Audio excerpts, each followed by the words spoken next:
Welcome to the Courage to Live podcast. My name is Josh Bitsko, and I'm a retired police captain with 24 years of experience out of Las Vegas. Currently, I travel the country and I teach people about courage, resilience, and leadership. Joined with my wife and co-host, Jenna. Hi.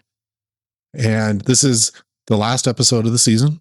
We have the holidays coming up, and we have actually a really important subject to talk about when it comes to mental health and how we can actually impact the people around us in a positive way and an effective way. Because I don't think a lot of the messaging out there really hits home for a lot of people. But before that, we're getting ready, gearing up for Christmas. It's at the time we're recording this, 10 days away?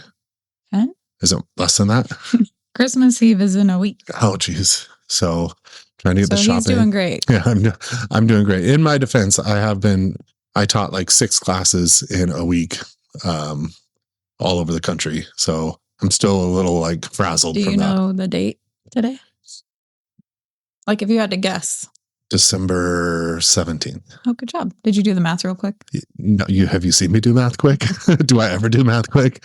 No, that was just an estimation. Mm-hmm. Good job. So I am doing well. Mm-hmm. I'm super excited to see what I got for Christmas and also what all the kids got for Christmas. Yeah.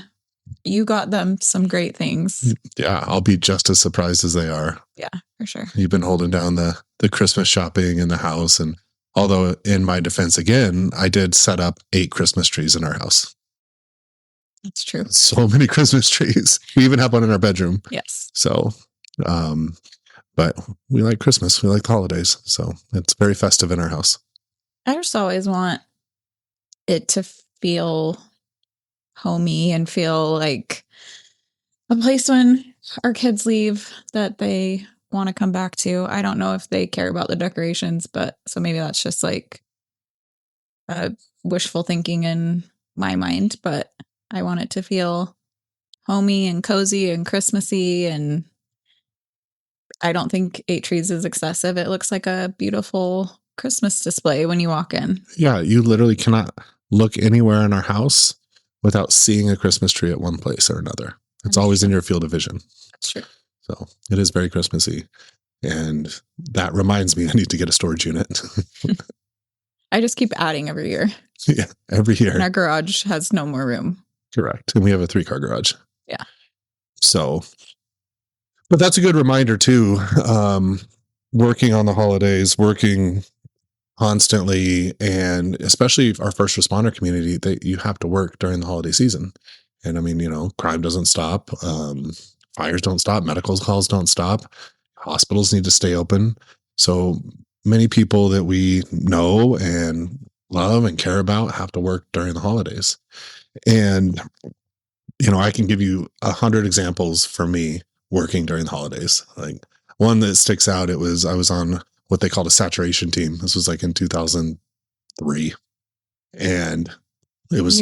Can you, as I take a sip of my coffee, can you explain what a saturation team is or what the purpose of that is? It started in Las Vegas because there was an area in Las Vegas that was the 7th most statistically violent neighborhood in the country. And back then, the idea of saturation style policing is basically you move into a neighborhood and stop anything that moves, which I think policing has evolved, at least here, to where that isn't really the mindset anymore. It's more targeted, more, stopping the right people, not just everybody. But then it was, you have 20 of us that go into a neighborhood and just saturate it. I guess it's the name of a saturation team. And so me and my partner, Billy, got chosen because we were hard workers to go to the saturation team. Congratulations. Yes. And we had to work. It was, through the holiday season. And I remember they were telling us, okay, we're going to adjust the days off because nothing really happens on Christmas. There's that old wives' tale of policing that it's all DVs on Christmas, and you're going to go and someone will throw in a turkey out the window and sit on the front yard. Literally never my experience. Every Christmas I worked was like dead. I was just, dead? Yeah. They were not busy for me. They weren't busy. I worked a lot of Christmases too. They weren't busy for us as far as calls for service, the amount, but I feel like something, at least in my experience, people always got murdered. Really? On Christmas Eve or Christmas. Well, I never responded to a bunch, but in patrol or canine or whatever, I'm not gonna. A murder might happen somewhere in the valley. That isn't something I'm gonna go. I'm just for me, it was like people aren't out, people Yeah. aren't committing street level crimes. Generally, it's just not quite as like busy for, especially for like a saturation style Because police. they're at home being nice, Yeah, giving each other gifts. yeah. At least at home. Crime has to stop. Yeah, yeah. Criminals have to take a break. Haven't you seen a Christmas movie? How many crimes happen in Elf? Right. Right. Yeah, exactly. So, they were like, they're going to switch your days off. So, you guys get Christmas off, and last minute, you never mind, you guys are working Christmas. And I remember I was just kind of like disappointed. I remember telling Billy before we started our shift, I'm like, someone's literally going to have to open my patrol car door and punch me in the face for me to make an arrest tonight. So start our shift. We go into an apartment complex, car passes us. I see as it passed the front plate, and I just note the letters, and then I wanted to get the numbers, so I look in my rearview mirror, and it was a different plate on the back, so that they didn't match. Tried to stop it, takes off, pursuit because we could chase cars then, gets in a crash, car taken in a carjacking. We're searching the car after we arrest the suspects. Billy pulls out a little thing of like, it's like, what is this oil? And I look over, it's PCP. So it's on his skin, and the PCP can transfer through skin contact. So now we're taking him to the hospital, getting him checked, getting him tested. It was like, I just remember like, okay, I started with one idea of how this Christmas was going to go. It did not go the way that I thought it would go. But I have so many stories. I'm sure you do too, of working on Christmas. And I mean, you just shared that there seemed to always be a murder. Yeah. And I know you did homicide analysis for a long time, so you would know. Not the anecdotal me. I don't remember that. No, there are a couple, but one that really bothered me was a girl. She was young. She was in her 20s, but she had recently become addicted to drugs and moved down and had come down here with her boyfriend, and he owed someone drug money, and they were sleeping in this alley, and somebody just came up to both of them and shot them both in the head. And I just remember looking at her picture and thinking how sad that was, because she was beautiful. Like she was absolutely beautiful, and how she wasn't that far along in the addiction. You can tell when you look at their face, and she wasn't that far along in it. And so that kind of bothered me. Yeah, I can imagine. It was Christmas. Yeah, Christmas Eve. Okay. So great Christmas memories that we're sharing From on the working podcast. on the holidays. Yeah.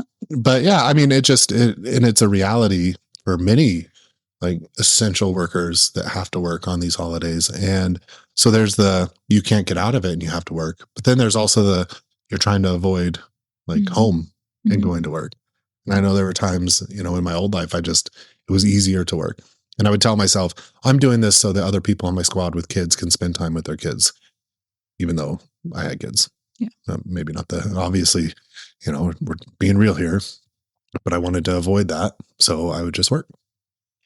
And, I think that there is a mix of that. There's people that want to be home that have to work. There's people that are avoiding home. And then there's also like holidays after my dad passed away, after my brother took his own life, they just weren't the same, really. I mean, they're stressful. I mean, holidays are stressful in general, right? Buying gifts, everybody's coming into town. You have so much to coordinate. And then on top of that, then you have, if you've experienced loss or grief, it can make things a lot harder. Well, and I think too, it's easier. What you were kind of alluding to is it's easier to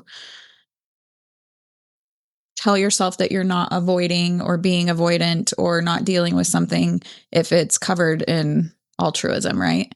I'm doing this so other people who have kids can spend the holidays with their family. And you tell yourself that so that you can justify it to yourself and avoid the real reason that you're not being home with your family, right? Yeah, it's easier to fix other people's problems than your own, right? Because you have to confront a lot of things in your life if you want to fix those things. Well, yeah, because what would that have meant to you if you actually had confronted that and were real with yourself? What would that have?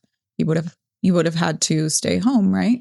Yeah, I would have had to stay home and deal with the conflict or the drama or whatever came from that. And then the even greater realization is, how do I fix my life so I don't have that? Right. So I wanted to avoid that whole path, and I'll just work, and I'm doing it for other people. Yeah. Well, and I think that's a lot of people's go-to. Recently there's been all the drama about with Erica Kirk and Candace Owens, and I saw Erica Kirk said that the way that she handles her grief is by throwing herself into work. And I think that is something that most people do, because it's the easiest way to avoid dealing with those really, really raw emotions. Well, yeah, and it's easy to distract yourself. Yeah. Right? It's the same thing. I'm just a hard worker, Mm-hmm. and I'm doing this when other people can't work on the holidays, but it really is just a distraction from what you're feeling. And again, like I said, it's that, and then the holidays bring up all these difficult emotions when you have experienced things, or, after a divorce, your first holiday where you don't have your kids, for example. My best friend lived in California at the time. And so every Christmas that I either had my kids all the way up till Christmas Eve, or I had them from Christmas Day through New Year's. So whenever I didn't have them during that period of time, I would go to her house in California, because again, it was easier for me than staying home alone. It was easier than going to my family's house, because that brought up, they missed the kids too. And so that brought up all those emotions of real, having to think about my kids not being there. Mm-hmm. And the good, I don't know, obviously that was a hard time in your life. And it's hard for anybody that's gone through that and is spending a holiday without, their children because of a divorce or any other reason. You had, like I said, me spending a holiday without my brother for the first time after he passed away.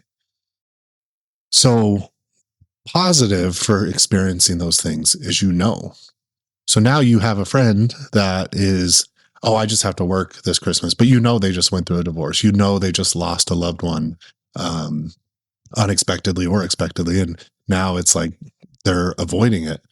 I think because you have those experiences, because I have those experiences, it's easier for me to recognize what's going on and not just buy they're just hard workers. Mm-hmm. Right. And so when I see that, I make a concerted effort to reach out, to call them, to have a conversation, even if it's just, it doesn't always have to be this big, hard conversation of like, hey, you're avoiding these things and I think you need to get help. And we're going to talk about those types of conversations in this podcast, but sometimes just hey, thinking about you. Mm-hmm. I know it's hard. Mm-hmm. And then when somebody's had a shared experience or understands it, they're more likely to open up or even talk about what they're feeling. Mm-hmm. So that is, I've done other small podcasts or even my book talking about how healed people heal people. Well, because you experience this hard thing and then you put in the work to come through on the other side, you're more likely to help other people because you recognize it even to begin with, mm-hmm. because you have that experience. Well, and I think too, just the awareness that so many people, especially now, and I hate saying it this way because I remember my parents saying this, so I feel old saying it, but the further we get with technology and, look, we have a phone that we can just sit and scroll for hours. We don't need anyone around us. We just become more and more isolated, right? So the more that we become isolated, I think the lonelier people get, the more that it's like people isolate themselves more, but then they get lonelier, but then there's such a huge loss of human connection. Even just the awareness that, someone is lonely or could potentially be experiencing loneliness, even if they're in a relationship, even if they have a family, they could still be experiencing that. So having the awareness of just people feeling isolated and lonely in general, and exactly what you said, a simple text, a simple call. Hey, how are you doing? Just was thinking of you and wanted to make sure you were doing okay. And how many times have either of us done that? And then 6 months later, someone tells you how much that text or phone call meant to them. Yeah. Because again, both of us have been through some things. And so we see When somebody might be struggling and we can see in their eyes or how they're Or communicating. even if they're portraying that they aren't struggling. I've noticed, I had a friend last year who on social media, she was portraying all of these new and exciting and fun things that she was doing. And that wasn't the norm. And so she was so heavy on my mind. And I reached out and I was like, hey, are you doing okay? Because it feels like you're maybe not doing okay. And she absolutely was not doing okay. So even the portrayal of doing okay or doing fun and new and exciting things, if that's out of the norm, they could not be doing okay. Yeah. And what you did is reach in. And that takes me to the next point I think this is mental health in general. I can really speak to the first responder wellness, like the new trend. And it is really a hot topic in policing is mental health and wellness. And I do feel that, most agencies are starting to have the right conversations around mental health. And talking about how to do that right is a whole nother podcast, but so I was assigned to help build a wellness bureau for Las Vegas Metro as a captain, and I had no idea what I was doing. I would never, my own mental health wasn't great when, I get assigned to that. I'm still working through my own stuff. But through that, I had to take a bunch of classes, and these are like nationally recognized classes on mental health, police suicide, wellness. And you can take a class for 3 days, and they say the whole time, we're great at identifying the problem, the why, the causal factors, knowing, this is why this is happening. Suicide, police suicide, or even mental health issues with PTSD and all of that. And then at the end of the class, when it gets to the how to stop it, it's if you're struggling, reach out.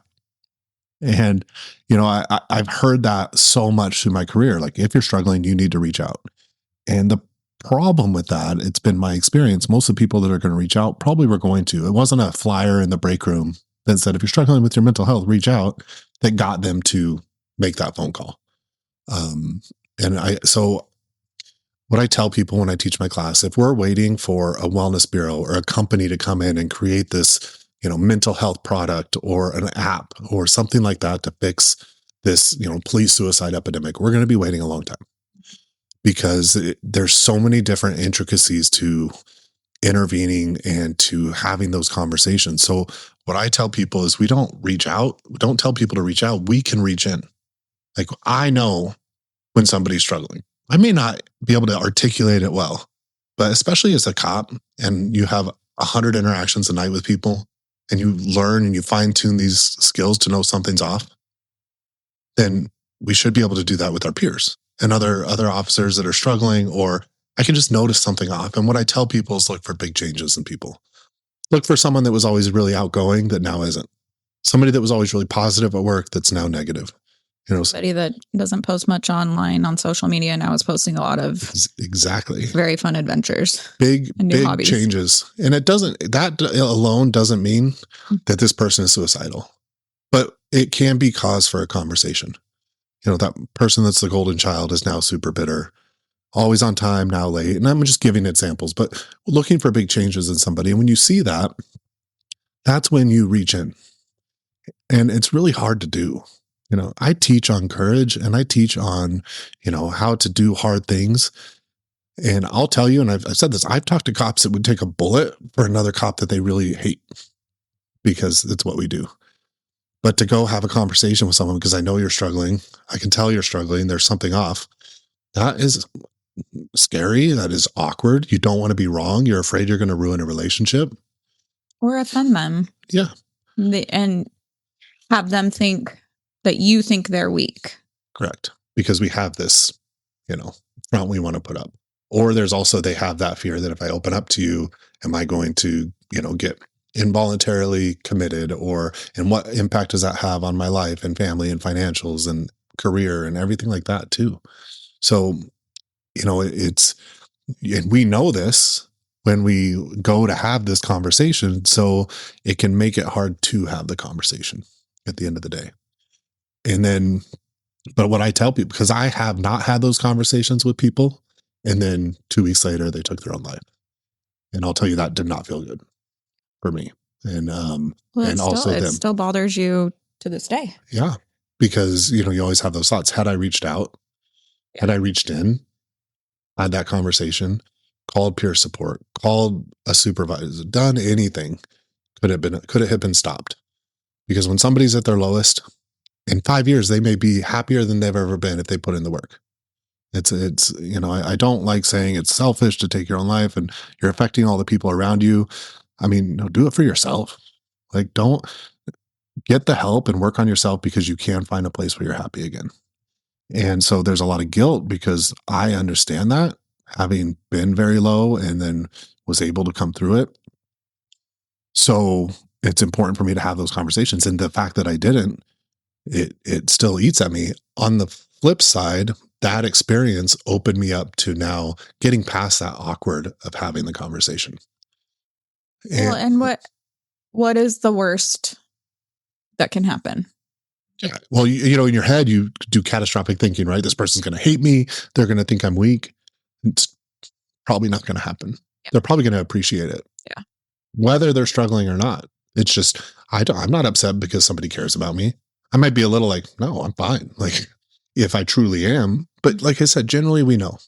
Well, and I think so. I just had this experience. I have a friend who had a really good friend pass away in a car accident. He was hit by a drunk driver.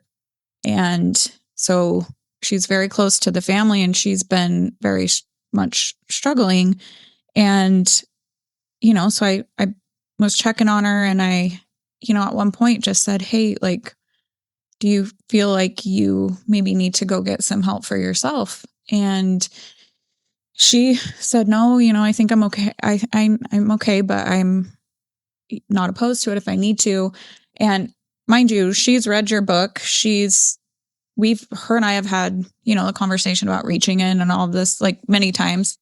But even me even saying that, and I said to her after that, I'm like, okay, that was honestly even really scary for me to send that text. No, even knowing you and knowing how you would receive it and knowing, that you wouldn't shut me down, it still was really scary to send that because again, it's like, I don't want to offend her. I don't want her to think that I think she's weak. I don't want her to think that I think she's crazy. I don't think any of those things. And, she said, no, I feel 100% supported in this moment. It came from a place of love. So all that to say, it can be something that is like normalized between you and the other person. And that, and it still doesn't make it any less scary. Correct. No, those are vulnerable conversations for both parties, for both people in it. And I mean, I remember for me, it was when I was it was after my brother had passed. It was after the 1 October, my dad had passed. I was just in a really bad place. But at work, I was like putting on a show. I was like the guy. And, I was testing for things. I was getting whatever job I wanted. I was, firing on all cylinders at work. And everybody thought that I just had it together. But you didn't, right? We had been friends for a little while. And we were in your office and you're like, hey, there's something up with you. Well, and earlier you mentioned looking for big changes in people. And most of the time, I think that's a good indicator. But as you're describing, there were not big changes in you, but there were, as you would talk about things that were going on at work, or I could see that you were getting progressively, and it wasn't overnight. It was after a long period of time, you were getting more and more negative and hopeless and bitter. But it wasn't like because you would then walk out of my office, flip the switch back on, and you were a completely different person to everybody else at work. Right. But it was just in those like conversations about it just wasn't like major. It was very gradual. Mm-hmm. And so like, yes, major big changes, obviously, but also like just those little tiny gradual steps can be an indicator too. Yeah. And But most people didn't see it because I wasn't as open with most people Yeah. as I was with you. And I'll even tell you at first when you like recommended therapy, help me find a therapist, all of the things that you did, some of it was to placate you because I cared what you thought. Okay. At first, You've never said that to me. well, I don't know how to take that. Here we are. Because I was so in my head about I'm fine, I'm fine, I'm fine. I don't want help. And I was so resistant to help. I mean, I was involved in an officer involved shooting and went into the therapist and lied my way through it to get back to work. I was that resistant, but I also cared what you thought. And I think part of me was if she's saying this and she knows me so well, there must be a problem. And then part of me is like, no, I'm fine. But I also valued you as a friend and your opinion. So I'm like, well, I'm going to start. And I did not tell the department, which I'm not saying is the right thing or the wrong thing. I just went out and got help and sat down with a therapist. And that started my actual journey of healing and working through the things that I've been through. So both of those things are true. I was hurting, you saw it. I knew I needed help, but then I was so resistant to it that I was like, it took a good friend, somebody that I respected professionally, personally, to recommend that for me to take that first step. First step's the hardest. Actually, the nerves of sitting down in front of a therapist and talking about your issues and talking about the things that, um, you know, everything that had happened and how it was affecting me and relationships and all that, it's scary because you have to confront then if I'm putting that out there, then I have to make changes. Right. But which you also were resistant to for a while. I remember you telling me that you would go to therapy and you would just talk. The therapist was a dog person, so you would just talk about your canine Loki. And I know she knew what you were doing. yeah, but you just were, so you were getting help. You were telling yourself that you were getting help, but you actually weren't getting any help. no, I was just controlling the conversation. Right. It'd start to go towards something hard, and I'm like, "Oh, I want to control this conversation and take it the other direction." So that's a piece of it too, though. Is like, yes, the first big step is getting yourself there. Then the next big step is talking about the things that you need to talk about, and then the next big step is actually doing the hard work. Doing the work, and that's where it is. You have to value yourself enough to put in the hard work to heal and come through the other side. And process through. You are going to tell yourself a million times, you don't need to do this. Things are getting better now. Mm-hmm. Things might be better at home. Things might be better at work. Things might be better, and so you'll tell, oh no, I don't need that. That was just a hard moment. That was just a hard time. But so you'll try to talk yourself out of it. And I wanted to point that out because that's something that you and I just talked about, somebody that, that, mm-hmm. Wants to get help. And now is like, well, maybe I don't need it. So, well, yeah, because it's 3 steps forward, 2 steps back. The journey's not linear. Yeah. I talk about that in my book. It's like, you have good days, you have good months, and then you let your foot off the pedal with therapy, and then things get bad, and then you go back. Mm-hmm. Then you let it's that like, and there's a book, I'll put it in the comments if we can't remember the name. It's Putting in the Work or Doing the Work. How to do the work. How to do the work. It's Dr. Nicole Lapora, something like that. Okay, good. Mm-hmm. So I will not have to put it in the comments. I think you can Google based on that and get there, and it talks about that going down and sitting in therapy isn't just enough, and how to do the work and why to do the work. And there's a lot of good tidbits in there that we both read. So, yeah. So I think that during this holiday season, remember the people in your life that may be struggling and have the courage to reach in. That doesn't mean that you have to suggest to them that they go to therapy. Like we mentioned before, it can simply be a, hey, I'm thinking of you. And that those times I was thinking about this as I was getting ready to do this. I talk about when I was a single mom, and I feel like sometimes that's looked at as like when somebody says that, oh, you're trying to get attention or whatever. But that truly was like one of the most difficult points in my life. And as a mom, you have a lot on your plate already, but to do it alone is, I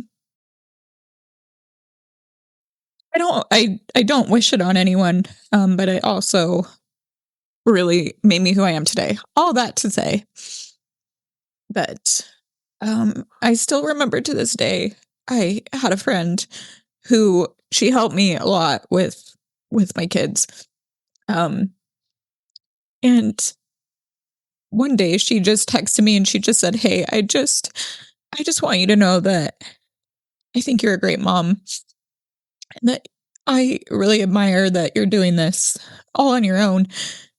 And I that still sits with me to this day because, you know, I felt like such a failure at that point, and I feel like a failure most days as a mom now. Um, but just her reaching in that way, it wasn't like, a grandiose gesture. It was literally just a text that told me that she thought I was doing a great job. And it obviously, 10 years later has stuck with me. So it doesn't have to be sorry for my crying voice. How annoying. No, that's good. It shows the power of what you're talking about. Yeah. This shows the power of a simple text that even to the person sending it might just be like a little reminder, like, hey, I'm thinking of you. Hey, you're a great mom. Hey, you're a badass. Remember who you are. Those little things can maybe not mean a lot to the person sending it, but mean the world to the person receiving it. Yes. So Andrea, if you're listening, I still remember that text and it meant a lot. And so I think something I try to follow is if somebody's been on my mind a lot or consistently, or I just feel, my intuition or my gut telling me to reach out, I try to do that. And hey, how are you? I'm just thinking about you. You've been heavy on my mind, whatever it is. Because whether they need it or not, I always want to listen to that. I think it's important. Yeah, I agree with that. Well, it was a powerful podcast. I think we talked about some really important things, and I think there's probably more we could talk about on subsequent podcasts. But if you liked what you heard, please share the podcast with a friend, subscribe, leave a review. My book, The Courage to Live on Amazon, explores a lot of this. I talk about this quite a bit in detail. So it's called The Courage to Live by Josh Bitsko on Amazon. And I appreciate you guys spending time with us today.